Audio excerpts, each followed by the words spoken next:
Okay, šodien man būs saruna ar Evu Berlaus. Eva ir vadošā partnere advokātu kompānijā Sorainen. Un Sorainen, protams, ir viens no prestižākajiem un lielākajiem advokātu uzņēmumiem visā Baltijā.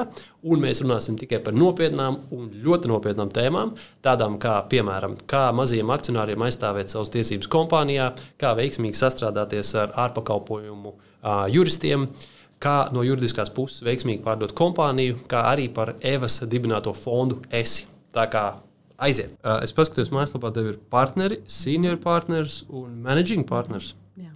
Var izstāstīt starpību plus mīnus tiem, kam interesē saprast sīkāk? Tādā pavisam lielā bildē mēs droši vien neatšķiramies stipri no tādas normālas prakses starptautiskā tirgu, kā strādā juridiskie biroji visā pasaulē. Ir partneri, kuri, teiksim, vienkārši partneri, kuriem kādi papildus nosaukumi nav piekabināti klāt. Viņi ir tie, kas pamatā darbojas ar juridisko praksi un pārsvarā vada atsevišķas prakses un cilvēkus tajās praksēs. Tā kā nodaļas. Nekustamais īpašums. Tad ir nekustamā īpašuma partneris, kas atbild par to praksi, un viņš vada tos cilvēkus, kas strādā nekustamā īpašuma jomā. Bet partneris tas nozīmē, ka viņš ir daļu īpašnieks. Jā, ok. Un tātad saņem ienākumus ne tikai kā atlīdzību, bet arī kā dividendus. Un tad seko partneri, kuriem papildus juridiskai praksē un viņu tiešās prakses vadībai ir kaut kādi papildus pienākumi birojā, kas jau ir saistīti ar tā kā juridiskā biroja vadību. Jā. Un mūsu gadījumā senior partners? Mūsu gadījumā ir divi līmeņi šādiem partneriem. Tie ir country managing partners. Es tādu pozīciju Latvijā ieņēmu līdz jauniem gadam. Okay. Proti tie partneri, kas vada arī konkrēto biroju konkrētajā valstī, atbild par to, ka viņš iet vienā virzienā par stratēģijas ieviešanu vietējā tirgu. Par visu valsti. Par visu valsti. Un tad mēs strādājam Baltijā. Tad ir papildus vēl managing partneri, kas ir Baltijas līmeņi, kas šobrīd esmu es, kas atbild par biroja kopējās stratēģijas ieviešanu visās Baltijas valstīs. Okay. Un mūsu senior partneri ir, un tas ir diezgan arī tradicionāli, tas ir mūsu biroja vispār dibinātājs, kas šo pasākumu vispirms jau gandrīz 30 gadiem iesāka, Aku Sorainen, kura loma birojā ir šo tad nosteigti garām, lai visi baidās? Arī. Tas palīdz. Tas palīdz, jo viņš ir ļoti iespējīgs visās nozīmēs. Bet viņa loma ir vairāk kā partneru, kā kopuma, kā daļu īpašnieku attiecību vadība. Un viņam ir ļoti liela loma mūsu gadījumā tā kā stratēģijas izveidē kopā ar pārējiem vadošajiem partneriem un tāda vairāk strateģiskā vadība. Okay. Kontekstam tātad jums ir 400 cilvēku? No kuriem vairāk kā 250 ir juristi. Jā, un tātad senior partneri tie ir dibinātāji, Tas ir viens tikai. Viens. Tradicionāli mēdz būt 1, 2. Jā. Kā parasti kompānijā. Managing partneri tie ir principā tādi galvenie vadošie partneri kompānijā, un partneri tie ir atsevišķo nodaļu vai valstu vadītāji. Okay. Tu vari pateikt, tavuprāt, arī tādā kā cilvēkam, kas nav eksperts šajā te nozarē un juridiskajos jautājumos, kas ir, tavuprāt, tie iemesli, kāpēc tieši tev ir izdevies kļūt par tāda līmeņa partneri tik lielā kompānijā? Es vēl pateikšu to, ka skaidrs, ka smags darbs, neatlaidība, intelekts, mērķtiecība, tās laikam ir pašsaprotams lietas, kurām ir visur jābūt high performance vidē. Tas ir saprotams, bet tieši advokātu firmā, tieši šādā te vidē ir kaut kas atšķir cilvēkus, kas ir top līmenī, kas ir tādi best performeri. Droši vien tā galvenā atšķirība ir labi, droši vien, ka vēl ir kaut kādas citas lietas, bet lai nokļūtu tajā pozīcijā, kurā es esmu nokļuvusi, tā galvenā atšķirība ir tā, ka man papildus juridiskai profesijai un tiešām interesē kļūt par labāko speciālistu pilsētā attiecībā uz M&A manā gadījumā. Vienmēr ir bijis interesi iet mazliet tālāk arī tieši uzņēmuma vadības jomā. Okay. Jo, būsim godīgi, juristiem augstskolā neko par uzņēmumu vadību nemāca. Tieši neko. Ir kaut kāda bilances pamati, kur tu parādi, kas ir pasīvs un kas ir aktīvs, tā cita. Un otrādāk, es pateiktu arī tiem, kas biznesa stadijas, kā pieņems, mēs esam mācījies par juridisko pusi ļoti maz. Tā kā juristi paši, tad, kad mēs saņemam savu diplomu universitātē vai jebkur citur, mēs neesam uzņēmuma vadītāji. Tad ir jautājums, kuri no mums, kuriem interesē, gribas iet tālāk un kļūt arī vienā brīdī par labu vadītāju. Tas nozīmē tie, kuriem ir tāda dabiska interese un vēlme būt arī par vadītāju, ne tikai par juristu. Skaidrs. Te man ir atsevišķi vēl jautājums. Ir taisnība, ka tev ir jābūt labākajam juristam savā kompānijā, lai tu kļūtu par iespējams par vadītāju, vai pat ir svarīgāk, ka tev ir vadītāja iemaņas un tu varbūt nebūtu labākais vai tāds izcils jurists, bet tu tomēr būtu vadītājs. Tas ir tāds sarežģīts jautājums. Protams, jautājums, kas ir labākais jurists, bet vismaz tas, ko es redzu pie mums, tev ir jābūt varbūt ne pašam labākajam, bet tuvu tam. Lai tu būtu partners? Jā. Jo tā juristu vide ir ļoti kritiska vienam pret otru. Mēs esam strādājami ar cilvēkiem, kas ir audzināti visus augstskolas gadus būt kritiski par visiem. Un tās prasības mums vienam pret otru ir ļoti augstas. Un, ko tas nozīmē? Lai es kā savam vadītājam, ja es strādāju tādā birojā kā advokāts vai partneris, lai es viņam uzticētos, man ir jāciena viņš kā speciālists. Man ir jāuzticās viņam kā speciālistam, un lai es kā vadītājs iegūtu viņu uzticību, es nevaru būt vienkārši jurists. Man ir jābūt diezgan labam juristam. Un tāpēc tās lietas ir jāspēj savienot, un tur nekā nevar. Okay, makes sense. Un papildus tam droši vien, ka svarīgākā lieta, svarīga lieta ir arī interese par biznesa attīstību un par savā, teiksim tā, biznesa case veidošanu. Jo tu neesi, tad, kad tu esi partneris. Tas nozīmē, teiksim, varbūt sava virziena, atrašana, kaut kādu jaunu klientu piesaist un tās lietas. Jā, kas ir, tad, kad tu esi vienkārši jurists un tu izdari to darbu, ko tev kāds atnes un palūdz izdarīt. Tā ir viena lieta, bet ja tu vēlies būt partneris un vēl vairāk, ja tu gribi vadošais partneris būt, tad tev ir jābūt labam ļoti attiecībā uz biznesa attīstību. Ir kaut kādi piemēri? Tās nav lietas, kur juristi ir, teiksim tā, no dabas ļoti apdāvināti. Jā. Business development, sauksim tā. Ir kādi piemēri, kur tādā biznesa attīstībā jaunos virzienos, jaunos ienākumu avotos, principā, par kompāniju, kur tu esi viņus atvedusi Sorainenam? Jā, ik pa laikam, un es to daru visu laiku. Tas attiecās gan uz kaut kādām atsevišķām klientu nišām vai atsevišķiem pakalpojumiem. Pēdējais manu 2 gadu darbs, pat mazliet vairāk ir ESG pakalpojumi. Aizgāju, uzrakstīju maģistra esē par šo tēmu, izlasīju visu, ko es varēju izlasīt. Un uz tā pamata es pēdējos 2 gadus ar kolēģiem kopā šo praksi būvēju. Mēs esam tiešām 2 gadus nenoguruši pa visām iespējamām veidos esam mēģinājuši šo praksi attīstīt. Un es tagad sāku redzēt, kā tas viss nāk atpakaļ, jo pēdējās 2 nedēļas es rakstu piedāvājumus katru dienu. Jā. Man bija īstenībā ESG topiks atstāts kā pēdējais, bet tu viņam pieskāries, tāpēc parunāsim par to. Tātad ESG, ko nozīmē? Environmental Social Governance. Jā. Labi, izstāst saviem vārdiem, lai klausītāji vai skatītāji zina plus mīnus, ko nozīmē ESG, un tad man ir viens tāds mans viedoklis, kuru es tev varbūt paustu un paklausīties, ko domā? Un tagad iesākās lekcijas 5 stundām. Saīsināsim uz 20 sekundēm. Jā, saīsinām.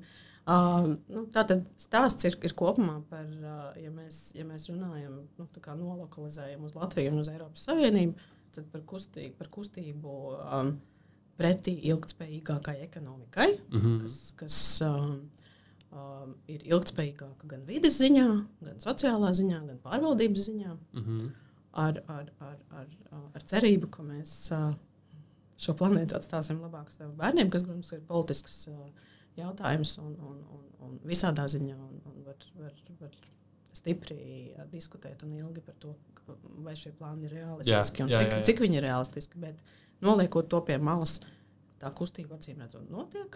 Ko tas nozīmē? Ja sākumā tas bija vairāk, tad, kad šī kustība sākās, tas bija vairāk tāda kā labās gribas izrādīšana un teiksim, tādas labās prakses popularizēšana starp uzņēmumiem, vairāk tādā kā brīvprātīgā kārtā. Tu patiksi saviem klientiem vai darbiniekiem labāk, ja tu būsi ilgtspējīgi domājošs, tad tagad, lai Eiropas Savienība varētu sasniegt savu mērķi, kļūt net zero 50. gadā, tad šīs prasības par ilgtspēju arvien straujāk virzās likumdošanas virzienā un tiek pieņemti normatīvie akti, kas uzliek uzņēmumiem dažādus pienākumus. Attiecībā gan uz vides, gan sociālo, gan korporatīvās pārvaldības aspektu. Okay. Un tas, kā šī kopējā virzība trends tulkojās jums, kā juristu kompānijai, jau ienākumos un konkrētos pasūtījumos no klienta, ir viens piemērs. Kas tas ir? Kad klients grib kaut kādu policiju, ESG politiku? Viena no tām, jā, tas skaitā politikas, bet viens tam tādiem ļoti konkrētiem piemēriem, jo politikas dažādiem uzņēmumiem nozīmē dažādas lietas, un tur ir arī jautājums, kas ir stratēģija un kas ir juridisks dokuments. Jā. Bet tāds labs piemērs juridiskam dokumentam ir skaļa tēma pašreiz attiecībā uz ESG ir piegādes ķēžu vadība, piegādes ķēžu risku vadība. Lai tu nepērc kaut ko ir ražojis bērni Afrikā? Rupi sakot, jā. Jā. Un viens ir, vai tu vari uzzināt, kuri bērni to ir ražojuši. Otrs, vai tev ir kaut kādi ieroči tādā gadījumā, ja tu uzzini, ka kaut kas nav kārtībā. Vai tu vari pārtraukt līgumu, vai tu uzlikt kaut kādas sankcijas, vai tu vari uzlikt kaut kādas pienākumus papildus savam piegādātājiem, gan to informāciju sniegt, gan iegūt no viņa papildus informāciju, ja tev ir aizdomas, aizbraukt inspekcijā, ja tev ir aizdomas.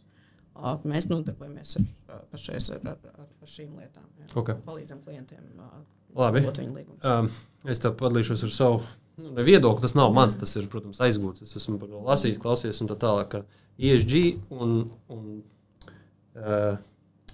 Equity, Diversity un Inclusion, EDI, principā ir ļoti labi rīki, kā milzīgas aktīvu asset management kompānijas, BlackRock un visādas līdzīgas firmas gan ASV, gan ārpus ASV var kontrolēt kā pasīvs akcionārs, ka tas ir jauns rīks, kā tu var kontrolēt dažādas publiskas kompānijas.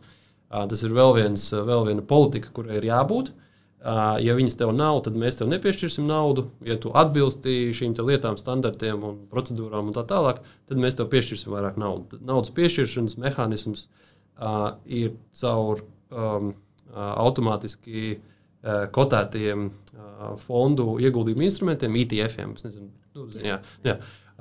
Tie, kas nezina, kas ir ETF, vienmēr sakot, automatizēts veids, kā ieguldīt tirgū lielās kompānijās. Un kompānijas, kas menedžē šos ETF-us, ir tās, kuras arī var nokontrolēt, kur nauda aiziet, ja?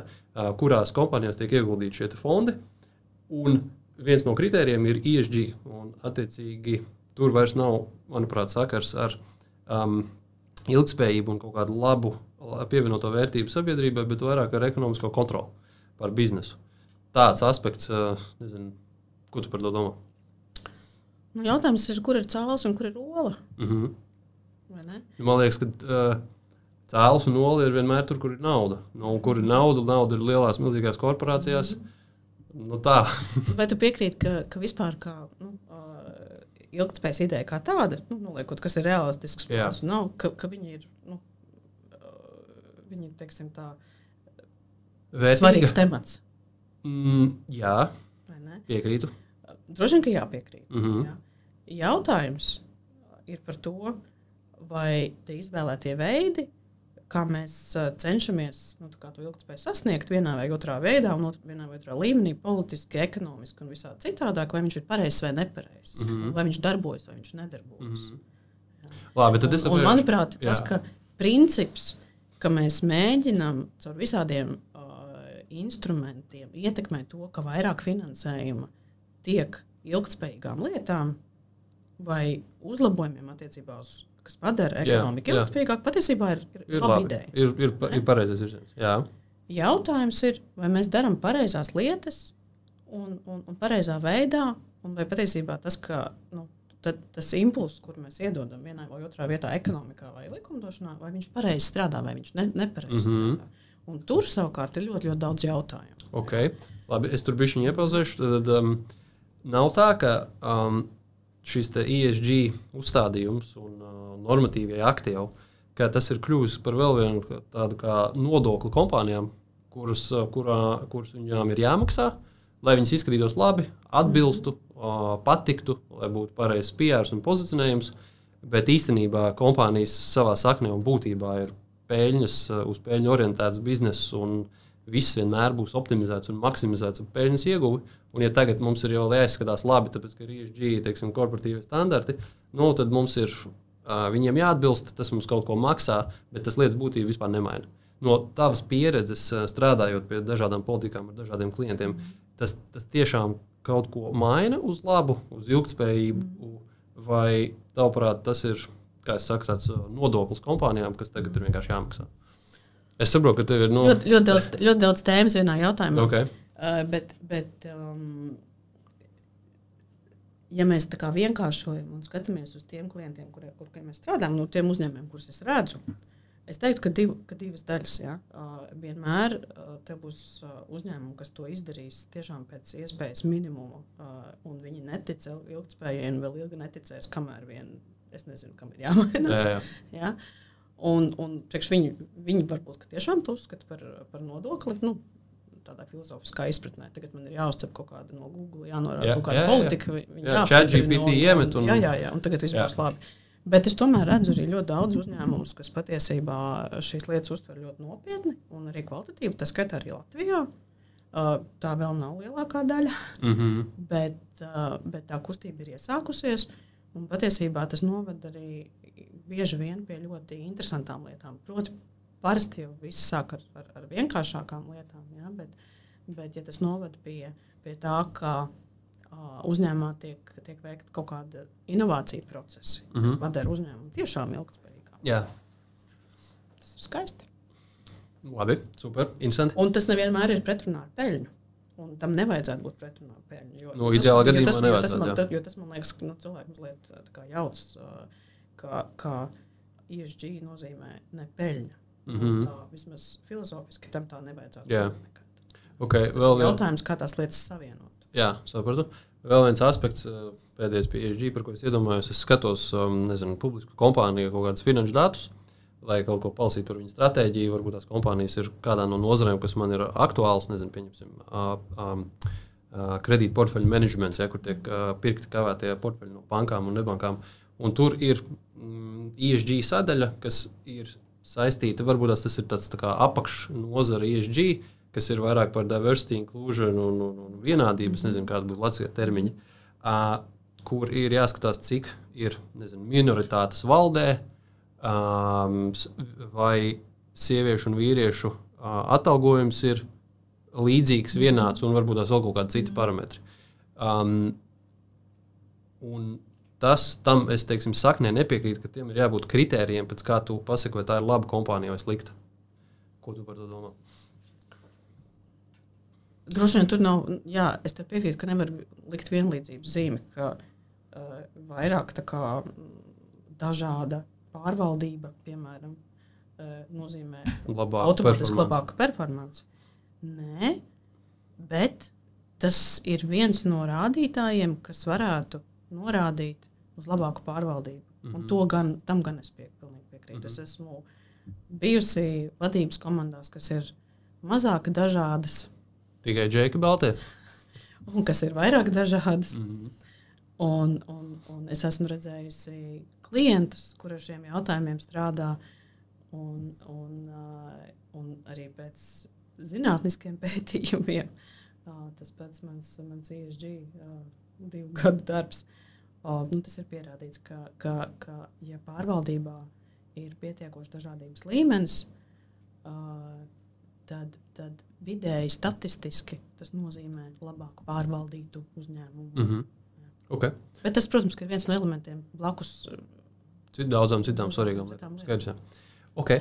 Parunāsim par mazākuma akcionāru, mazo akcionāru privātās kompānijās tiesību aizsardzību. Tas ir tas, ar ko es sāku. Man liekas, ka tas ir tāds vērtīgs temats daudziem cilvēkiem, varbūt tās paklausīties no tevis. Arī varbūt vienkāršot, protams, tur ir daudz detaļas un nianses, bet kā, teiksim, kompānijā līdziepašnieks, kas var būt darbinieks, tas var būt direktors, tas var būt arī pat dibinātājs, tas var būt startupā cilvēks, kuram ir piešķirts daļas. Tur, domāju, ļoti daudz cilvēku ietilpst tajā kategorijā.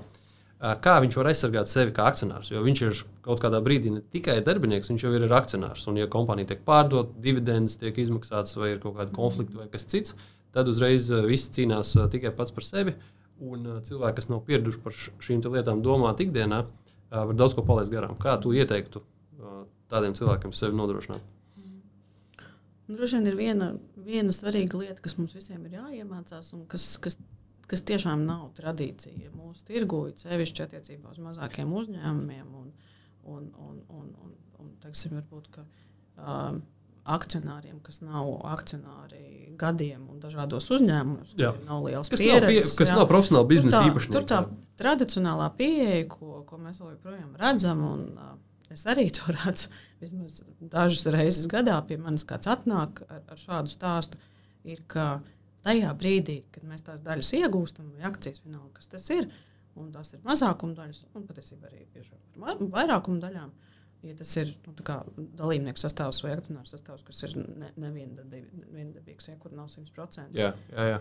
Mēs to gribam izdarīt paši, bez jebkāda padoma no malas, pēc iespējas par nekādu budžetu, vai paprasot padomu attālam paziņam, kurš bija jurists pirms 5 gadiem, caur vienu telefonu zvanu. Okay.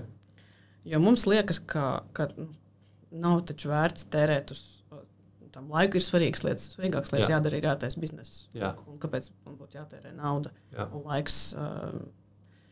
Un tad parasti tie stāsti beidzās pēc vidēji, pēc manas pieredzes, pēc gadiem 3. 3 no tā brīža, kad tas kļūst par aktuālu jautājumu? Jā. Okay, jā. Ar bēdu stāstiem. Jo, labi. Tā ir tā pamatlieta. Paņemt padomu tajā brīdī un iztērēt laiku un padomāt par savu aizsardzību, tas ir pamats. Ko tas nozīmē? Varam tehniskāk, specifiskāk. Jo es taisīju savu video, runāju par to, ka ir jābūt akcionāru līgumam, tas ir mans padoms un mērķis cilvēkiem, kas ir tādās pozīcijās. Otrs ir, līdz ar to ir jānodrošina, ka statūti ir papildināti ar dažādiem nosacījumiem, kas ir šiem akcionāriem svarīgi. Ir vēl kaut kādas lietas? Un skaidrs, ka mēs neizrunāsim visas tās detaļas. Tur ir jāņem jurists, tas ir skaidrs. Mēs visus scenārijus neizrunāsim, bet tas, par ko jābūt skaidrībai no tiem dokumentiem, kas pārsvarā ir akcionāru līgums un statūti, kas notiks vismaz tajos scenārijos, kurus mēs varam izdomāt kā gana ticamus tuvāko 5-10 gadu laikā. Okay. Kas notiks, ja mēs ar pārējiem dalībniekiem sastrīdēsimies un vairs nevarēsim atrast kopīgu valodu?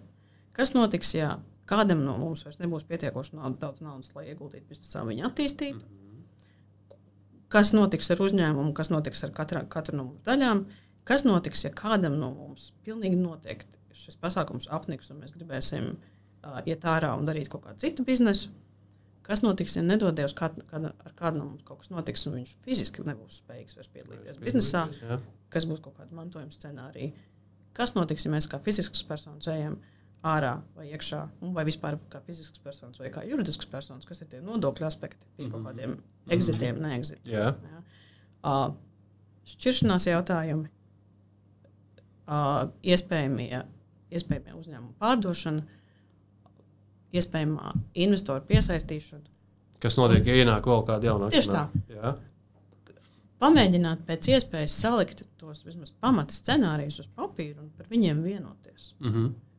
Skaidrs, ka jūs iespējams neuzminēsiet 120%, bet vienus, manā pieredzē, 98% uzminēt var. Un par viņiem vienoties, noslēgt labu līgumu, salikt visu iespējamo, ko vajag statūtos, padomāt par to, kā vai tie līguma punkti mūs aizsargā tādā gadījumā, ja pārējie dalībnieki vai akcionāri ar mums vairs nesadarbojas, un kāpēc iespējas labāk sev aizsargāt tādās situācijās. Un tad ieguldīt to darbu, samaksāt tiem juristiem tik, cik vajag samaksāt, un tad dzīvot mierīgi. Okay. Tas atrisinātu. Un tāds atkāpe, ko darīt gadījumā, ja tu jau esi mazais akcionārs vai vispār akcionārs kompānijā, un ir pagājis tas laiks, kad tev šīs akcijas ir piešķirtas, un tu saproti, ok, man ir šīs lietas jāievieš, vajadzētu parūpēties par savām tiesībām, tad atbilst tas pats padoms, ka ir jāpiedāvā akcionāriem šīs lietas ieviest, vai ir vēl kaut kādas lietas, ko var darīt. Un ja akcionāri pārējie atsakās, teiksim, es negribu taisīt kaut kāds jauns līgums, viss ir kārtībā, mums viss ir normāli. Jā, redz, tajā brīdī, kad tev tās akcijas ir, un viņas ir piešķirtas, nevis tajā brīdī, kad mēs runājam par to opciju izdošanu, jau, kas notiks tad, kad man viņas būs, tad jau ir tad tās pozīcija jau ir stipri vājāka. Protams, vienmēr pastāv iespēja iet runāties, un jo jautājums ir par to, kāda ir tā konkrētā akcionāra, teiksim tā, pozīcija vai svarīgums vispār uzņēmumā. Jā. Atšķirsies darbinieks, kuru var aizstāt jebkurā dienā, no darbinieka, kurš varbūt ir mazāk aizstājums. Viņam droši vien tā saruna pozīcijas. Leverage viņam būs lielāks, ja tu esi būtiskās kompānijās. Bet, droši vien, ka tur pamatlieta ir iet runāties. Jā. Un otra lieta, kuru arī cilvēki bieži vien neizmanto un tā kā nepievērš pietiekamu uzmanību, sekot līdz tam, kas notiek uzņēmumā. Un tad, ja notiek kaut kādas lietas, kas auditus redzēt, varbūt pieejai pārskatiem un tā tālāk. Bet, protams, ka tajā brīdī, ja cilvēks ir kļūst par akcionāru un viņam nav tas akcionāru līgums, tad likums garantē noteikts tiesības, bet tas process būs grūtāks nekā tad, ja jūs pašā sākumā līgumā būsiet paredzējuši, ka jums pienākās obligāti šie reporti formā un ar tādu regulātāti. Tā ir cita lieta. Okay. No šīs tēmas izrietot, varbūt tev ir kaut kāds kopsavilkums vai tas, ko tu redzi, kā beidzās akcionāru strīdi. Ja? Ar ko tas pārsvarā rezultējās? Jo ir arī, manuprāt, ceļš no manas pieredzes, kad es sāku ar biznesu nodarboties, likās, ka viss ir tā, bet tad, kad tev ir kaut kādas pirmās tiesvedības, pirmie strīdu konflikta situācijas, tu saproti, ka tas īstenībā, teiksim, realizējās tās lietas savādāk, nekā tu esi varbūt lasījis vai iedomājies. Un praksa ir viena, bet kaut kāda savu teoriju vai pieredzes trūkumu dēļ tev liekas, ka ir savādāk. Var izstāstīt, kā īstenībā pārsvarā risinās un ar ko beidzās akcionāru konflikti? Droši vien, ka nav tāda viena scenārija un arī ne divu. Tas mazliet vairāk, bet tas, kas jāņem vērā, droši vien, ka un tas arī tādos gadījumos, kad ir tas akcionāru līgums, kaut gan tad vienkārši cilvēki ir lielāka iespēja, ka tas strīds beigsies ātrāk, konstruktīvāk, bet vienalga pārsvarā ir vēlams tur nenonākt, jo visdrīzāk tas atrisinājums būs sāpīgāks nekā sākumā varētu likties. Un sāpīgāks tādā ziņā, ka uzņēmumam ar lielākām nelabvēlīgām sekām. Jo parasti tas risinājums nenāk tik ātri. Jā. Un ja tā risinājuma nav, tad ļoti bieži ir ietekmēta lēmumu pieņemšana uzņēmumā, investīcijas uzņēmumā. Un tad, protams, atkarīgs no biznesa un no tā attīstības tempa un cik ātri, piemēram, nepieciešama kaut kāda svarīga lēmuma vai jaunas investīcijas. Bet it sevišķi attiecībā uz startupiem.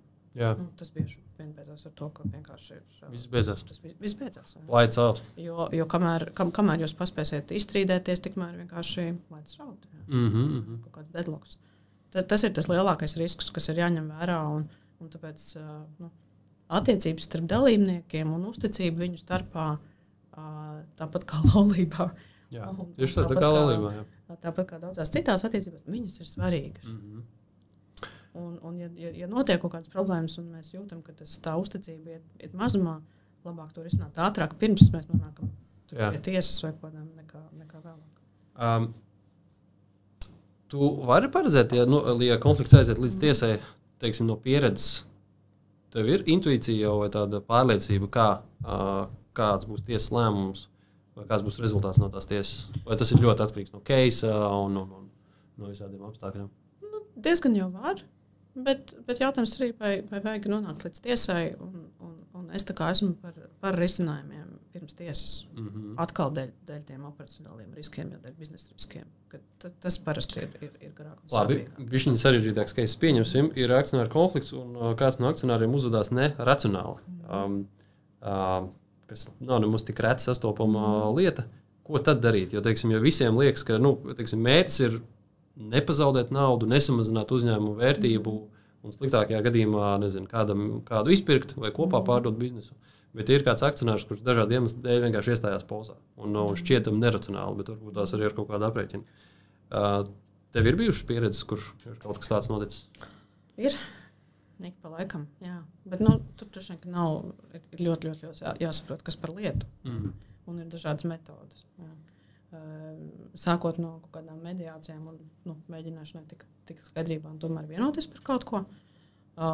Kaut vai, piemēram, par kaut kādiem starp risinājumiem, ar kaut kādām kompensācijām tam konkrētiem akcionāriem par kaut ko, lai lēmumu pieņemšanu tā kā būtu iespējama. Jā. Beidzot ar teiksim, dažādu metožu atrašanu, kā to akcionāru ietekmēt, lai viņam būtu interesi tos jautājumus risināt. Okay. Tas, protams, kad ir... Kā gangsteris drusku izsakies. Protams, tas nav. Tā ir runa tikai par juridiskām lietām. Jā, protams. Piemēram, ja mums ir iemesls pret to akcionāru dēļ kāda no viņa neracionālajām darbībām uzcelt tiesas prasību, pat ja tas varbūt, ka mēs zinām, ka varbūt, ka tai prasībai nav tā kā 120% garantija, ka mēs viņu vinnēsim. Varbūt, ka vajag mēģināt to prasību uzcelt, un tas tiek procesā pamudina to partneri nākt runāties. Ok, labi. Interesanti pamanīšu drusku topikus par tavu ieteikumu vai ieteikumiem, kā kompānijām veiksmīgāk un efektīvāk sadarboties ar ārpakalpojumu juristu konsultantiem un firmām. Jo skaidrs, ka ir biznesi, kur jau ir vismaz kaut kādā izmērā, viņiem ir in-house juristi, bet vienalga, cik tu esi liels, ir jautājumi, kur tu pieņemsi kādu juridisko kompāniju specializētu konsultantu, kas tev palīdzēs. Kā nodrošināt, un teiksim, man ir daudz pieredze ar ārpakalpojumu juridisko pakalpojumu sniedzējiem. Dažādās valstīs viņa ir bijusi pozitīvāka, negatīvāka. Man ir, teiksim, jau izveidojies kaut kāds atsauces punkts, kurus redzu, ka tā sadarbība būs veiksmīga, vai ko es sagaidu no šiem juristiem, un ko es tiešām nesagaidu. Ir tev kaut kādi ieteikumi, kā kompānija īpašnieki var veiksmīgāk sadarboties un profesionālāk sadarboties ar tādām firmām kā jūs? Atšķirās jau droši vien tās situācijas un tieši tā, un klienti un tā kā vajadzības, un arī atšķirās klienti, kuriem ir iekšējais juridiskais departaments vai iekšēji juristi, un kuriem nav. Pieņemsim vidēji izmēru kompāniju, Latvijā 100 cilvēki, viņiem ir 1-2 juristi iekšā, un viņiem ir kaut kāds investoru piesaistīts jautājums, kur ir dokumentu sastādīšana vai kaut kas, kur ir vajadzīgs ārpakalpojumu jurists. Lūk, kā nodrošināt, ka tas sadarbība ir veiksmīga? Es esmu par to, ka netiek tērēts laiks un svarīgiem jautājumiem piemēram, tādiem kā investoru piesaista, ir jāveido ilgtermiņa attiecības ar juristiem. Tāpat kā jūs veidojat ilgtermiņa attiecības ar savu zobārstu, ģimenes ārstu un citiem svarīgiem, teiksim tā, pakalpojumu sniedzēju jūsu dzīvē, tāpat arī ar juristiem. Mazāk svarīgām lietām, par kurām nav vērts pārmaksāt, nezinu, uzņēmumu dibināšanu vai kaut kādu pavisam vienkāršu pieteikumu sastādīšanu. Sarežģītākie jautājumi. Ejam, izvēlamies kvalitāti pret cenu un viss ir kārtībā. Tie jautājumi, kas ir tādi strateģiskāki, kā piemēram investoru piesaista vai akcionāru attiecības vai pat akcionāru strīdi pārdošana vai uzņēmumu iegāde. Tur man liekas, ka pēc pieredzes visvērtīgākā palīdzība būs no tiem juristiem, ar kuriem jūs strādājat pietiekoši ilgi un esat bijuši cauri dažādiem procesiem, kas jūs labi pazīst. Un es zinu, ka tādu darījumu pārnās es noteikti esmu vērtīgāka tiem klientiem, kurus es zinu gadiem. Jo pirmkārt, man ir izveidojusies sajūta par to, kas šim klientam ir svarīgi, kas nav svarīgi. Mēs netērējam laiku, lai to pārunātu. Es aptuveni sajūtu, kāds būs viņu viedoklis par to vai to piedāvājumu, kas viņu klientu korporatīvā kultūrā ir pieņemams, nepieņemams, kas ir dalībniekiem svarīgi. Es varēšu pamanīt bez viņu piesaistes katram mazam jautājumam kaut kādas lietas, kas tam uzņēmumam būs svarīgi. Un man ir klienti, ar kuriem es strādāju ikdienā, kuru darbību mēs ļoti labi pazīstam, mēs noteikti esam efektīvi. Jā. Ok. Izstāsti man par to, tas ir tāds varbūt mans novērojums, ka tad, kad juristi ir tie, kas vada pārunas, tad lietas vienkārši paliek aizvien sarežģītākas, viņas nerisinās. Mēs ejam tālāk no risinājumiem un no kaut kādas vienošanās, jo katrā pusē jurists grib aizsargāt savu klienta pozīcijas un tā tālāk. Un tad man šķiet, ka bieži ir lēmumu pieņēmējiem vai īpašniekiem jāiesaistās, lai vienkārši tos juristus pavilkt apakaļ un pateikt, nečakarējamies ar to, ka mēs mēģinām definēt visus pasaules riskus un visur pasargāties. Tā kā mēģinām kaut kur vienoties. Tu piekrīti, ka ir tāda tendence juristiem? Daļai jā, okay. Protams. Jo, tas atkal nākam atpakaļ. Mēs kā juristi esam trenēti redzēt riskus, nepatikšanas un no viņiem sargāt klientus. Jā. Bet M&A, tas, kas mums ir jāiemācās un ko mēs ar savu komandu visu laiku strādājam pie tā, kā palīdzēt klientam nonākt pie darījuma. Jā, tieši tā, pie rezultāta beigās. Un ja mēs gribam klientam palīdzēt nonākt pie rezultāta, tad neskatoties to, ka mēs redzam riskus, un mums par tiem riskiem klients ir jāinformē, jo viņiem ir jāpieņem informēts lēmums galā. Mums ir jāpiedāvā arī risinājumi. Un tur ir jautājums par pieredzi. Jā. Kas ir patiesībā svarīgi, kas varbūt nav tik svarīgi. Tieši tā, kas ir patiesībā svarīgi, kas ir nav svarīgi. Un tā kā piemēram, ja es esmu pārunās, tad, ir absolūti lietas, ar kurām es tā arī klientam saku. Šis ir risks, bet mēs ejam tālāk, tāpēc, ka nav vērts par šo ņemties. Un nav vērts tam tērēt laiku. Tad labi juristi spēj iedot perspektīvu par to, vienkārši, kur ir prioritātes, kas ir svarīgāk un kas nav. No pieredzes. Ok.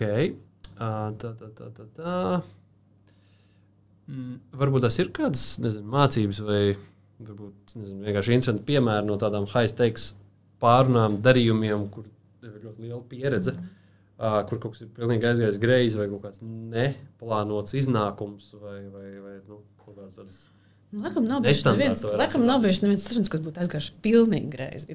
Ir bijuši smagi posmi. Teiksim, ka kāds pēdējā brīdī vienkārši aizgājis prom no galda? Laikam ir, varbūt, ka pāris gadījumi, ir bijuši. Tādā ziņā par aiziešanu prom no galda droši vien, ka ir divas mācības, kuras es varu pieminēt. Viens ir, ja darījumā kādā no pusēm pārdevēji vai pircēji, tie mani stāsti ir par pārdevējiem, ir iesaistīti vairāk akcionāri. Jā. Un jo vairāk viņi ir, jo vairāk viedokļu var atšķirties, jo vairāk intereses var atšķirties. Ļoti labi zinu šo scenāriju. Jo vairāk ir jāstrādā ar attiecībām starp tiem akcionāriem un starp viņu viedokļa vienādošanu, tā saucamā alignmentu, jo tas var sagādāt pārsteigumus jebkurā brīdī, ja tas darbs nav izdarīts pietiekoši labi. Un jā, tur ir pāris sāpīgi stāsti. Otra lieta, kas ir diezgan tāda darījuma saruna klasika, kas notiek tad, ja notiek uzņēmuma pārdošana, bet kāds no pārdevējiem, klasiski tur dibinātājs, pārdod visu izņemot, 10%, uz kaut kādu laiku paliek ar kaut kādiem ērnautiem, vai ar kaut ko, parastie stāsti, uzņēmumā uz 3 gadiem vai vienalga, kāda ir vienošanās.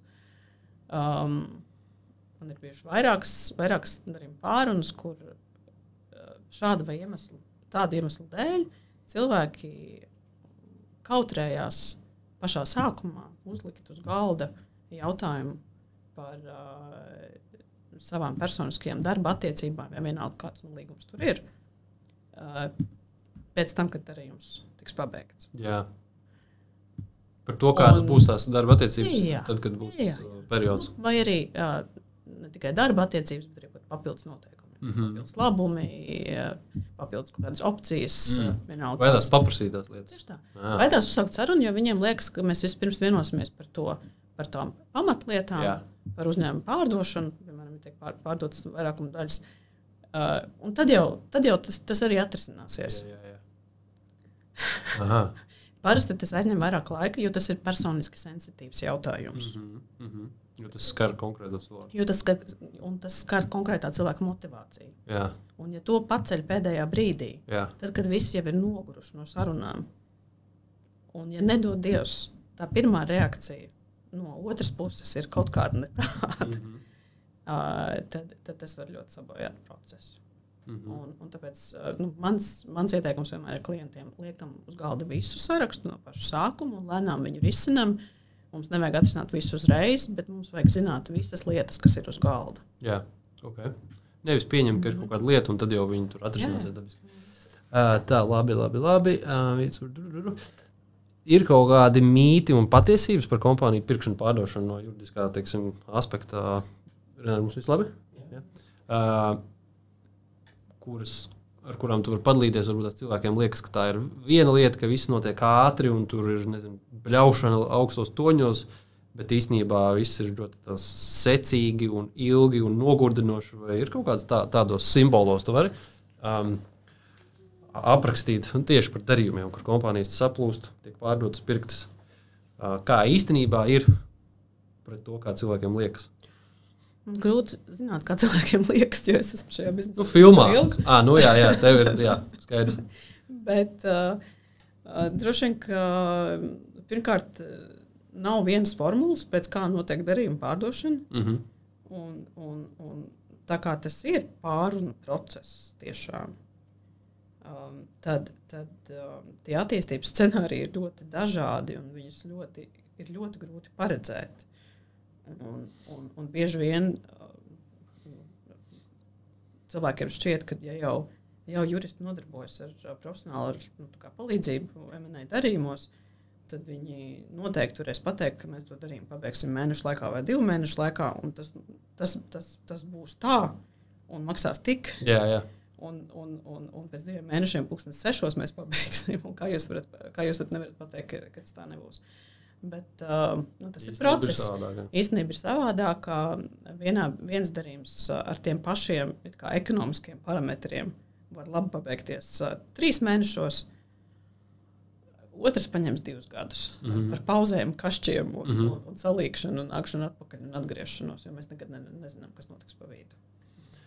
Ok, vēl viens jautājums pēdējais, un tad mēs parunāsim drusku par ar juridiskām lietām nesaistītiem topikiem par to, ko kompānija darīt, lai viņa būtu investējama, investable, lai ir naudas piesaiste vai ir darījums pārdošana vai kas līdzīgs, lai būtu lielāka iespēja, ka tas vispār notiek.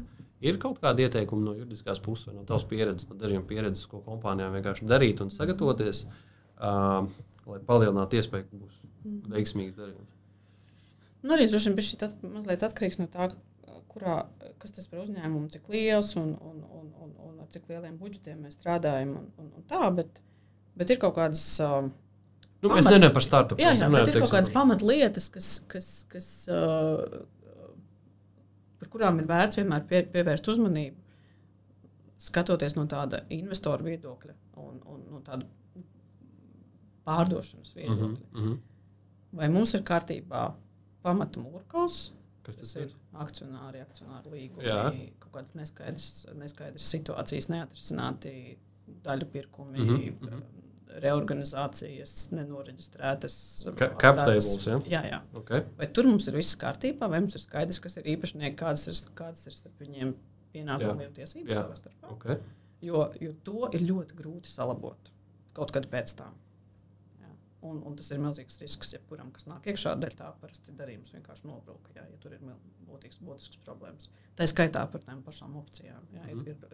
Ir lietas, kuras grūti, ja tur ir salietas kaut kas grīstē, viņas prasa visbiežāk iet prasīt parakstus no visiem, kas ir tās opcijas dabūjuši, un tas ir dārgs pasākums. Okay, labi, tad tas ir jānodrošina, ka tas ir kārtībā. Un otra lieta ir, ja nav laika sakārtot visu līdz pēdējai vīlītei, tad tas, kā es skatītos uz lietām, ir, kuri juridiskie riski uzņēmumā ir tādi, kurus sakārtot ir vai nu ilgi un dārgi, vai arī kuri var prasīt vislielākās izmaksas vai vislielākos riskus attiecībā uz mūsu uzņēmumu darbības turpināšanu, tā kā ilgākā termiņā. Jā. Licences. Kaut kāda pārkāpuma sodi varbūt. Jā. Okay. Ja tur ir kaut kādas mazākas lietas, kas varbūt neizraisa tūlītājus riskus, bet kas ir vairāk formāls pārkāpums, par kuru var dabūt kādu mazu sodu no darba inspekcijas, kas, protams, ir slikti un tā nevajag darīt. Jā. Bet tas varbūt, ka nav pirmā lieta, bet sākumā ir jākoncentrējās tām lietām, kas varbūt tiešām būtiski ietekmētu to, vai mēs rītā varēsim strādāt vai nē. Ok, super, interesanti. Tā, labi. Pēdējā sadaļa, es gribu pajautāt tev par ESI fonda dibināšanu. Es esmu klausījies tavas intervijas, esmu palasījis online. Man ļoti liekas, pirmkārt, vērtīgi un labi, ka tu to dari.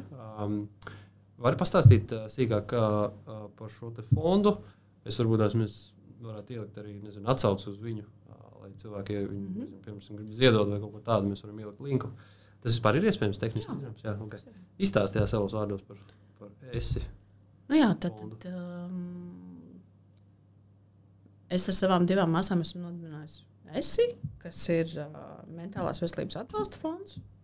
Un mentāla veselība, mēs tieši runājam par depresijas kā saka, palīdzību. Depresija, bet ne tikai. Jebkuras citas mentālās veselības problēmas, kas no cilvēkiem šajā laikā gadās. Mēs dzīvojam tādā, kā ir diezgan daudzi viedokļi par to, ka šis ir tāds mentālās veselības laikmets dēļ dažādiem aspektiem. Dēļ tā tempa, dēļ sociāliem tīkliem un visādiem citiem. Jā. Un tas, ko mēs darām, mēs pagaidām koncentrējamies uz dažādiem veidiem, kā mēs varam palīdzēt pusaudžiem un jauniešiem.